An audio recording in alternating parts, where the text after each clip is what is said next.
جی बिस्मिल्लाहिर्रहमानिर्रहीम। कुरान मजीद और इसी तरह अहादीस को देखा जाए तो इसकी 3 किस्म की असनाफ़ बयान की जाती है हैयत के एतबार से। एक तो वो है जो इंसानों की तरह ही जिन्नात हैं लेकिन उनकी आँखों में थोड़ा सा फ़र्क है, जैसे हमारी आँखों में सफ़ेदी है लेकिन उनकी आँखों में लाली है। ये कुरान में है?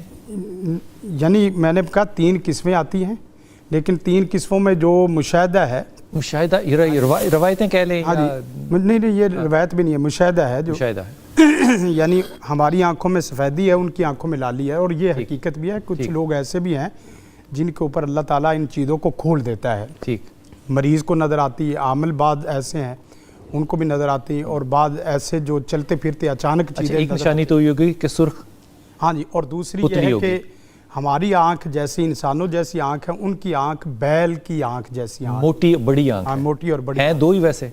हाँ जी, यही 2 ही आँखें हैं? 2 आँखें हैं, 2 ही आँखें। 2 आँखें। और फिर इसके साथ साथ एक तबरानी की हदीस आती है कि वहाँ 3 किस्में बयान की गई हैं जी। पहली किस्म तो ये है कि वो जो हवा में चलने फिरने वाले हैं, दूसरी वो जो शक्ल बदलने वाले हैं, तीसरी वो जो इफरीत की शक्ल में आ जाने वाले, बड़े देव की शक्ल में। ठीक। अब जो देव होता है वो आगे 5 शक्लें बदल सकता है। सबसे बड़ी शक्ल जो है वो अज़दहा जोड़ने वाला है। ये अब हमारा तजर्बा कह रहा है, तजर्बे से अब ये हदीस खत्म हो गई। हाँ जी, जी हदीस खत्म। तजर्बे में फिर आगे जैसे कि नुकसान इंसानों को देते हैं वो मुख्तलिफ शक्लों में आके देते हैं। सबसे बड़ी शक्ल जो अज़दहा की शक्ल है और ये तो कुरान मजीद की आयत भी है कि जिस वक्त अज़दहा सांप वाला, अज़दहा सांप वाला, लेकिन ये अज़दहा जो है वो उड़ने वाला जैसे होता है ना। ठीक।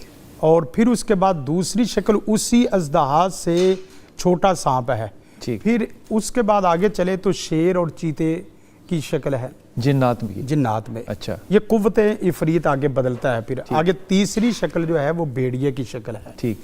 फिर आगे चौथी शक्ल कुत्ते की है। अच्छा। फिर उसके बाद दीगर जितने भी जानवर और दीगर जितनी भी मखलूक, इनके बिल्ली चूहे सब में जिन्नात हो सकते हैं, ये आ जाते हैं। ठीक। मेरे पास एक केस आया बजाते खुद, मैंने खुद उससे मुकालमा किया कि आप इसके जिस्म में कैसे सरायत किए हैं। तो कहने लगा कि मैं मक्खी बन के आया था, मक्खी बन के जहाँ जहाँ जिस्म में मैं चलता गया हूँ वहाँ मैं इसके जिस्म में, यानी कि मक्खी ब्लड के अंदर चली गई? ब्लड के अंदर नहीं, उसके नसों के अंदर। हाँ जी, जिस्म के ऊपर ही रही है, लेकिन जिस्म के ऊपर जिस वक्त आती है तो उसके असरात जरासूमों की तरह अंदर चले जाते हैं। जिंदगी शऊर से, अल हिक्मा इंटरनेशनल।